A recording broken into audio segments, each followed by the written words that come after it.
Good morning. My name is Manuel Hernandez, and today's date is November 13th, 2017.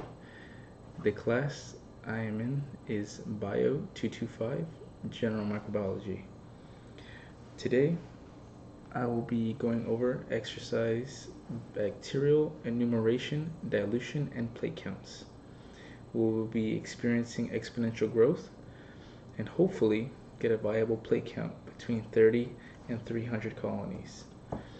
As you can see here, we have our lab experiment already completed, and it's just set up for example. So we had our uh, originating test tube with uh, the um, the yeast inserted, and we began to dilute the sample from 1 to 2, which is from 1 and 1/10 dilution, to 1 and 100th dilution, 1 and 1,000, 1 and 10,000, and 1 and 100,000 dilution. And after we allowed that to settle in, we began to separate into the personal petri dishes with the agar solution. And what we are, after the 48-hour incubation period, what we are trying to observe is the colonies that have formed in the actual petri dishes. Hopefully, we can get a viable sample between 30 and 300 colonies on a plate. And the reason being is if it is less than 30 colonies on a plate, it is a small error in dilution technique, or the presence of contaminants will have an effect on the final count. If there are more than 300 colonies on a plate, there will be poor isolation and the colonies will have grown together. So as you can see, I have my microscope set up, and this is actually petri dish number 1, where I had too many colonies that formed.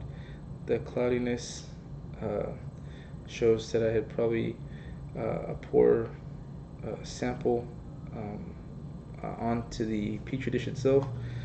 And as I went through my petri dishes, on number 3, I was able to receive 34 colonies. So I have a viable sample here.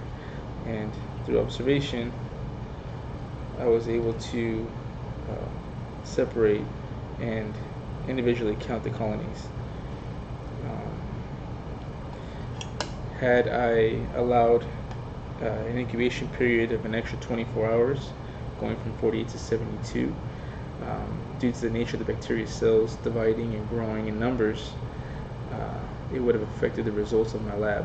This in turn will change the concentration of bacteria cells in the diluted tubes.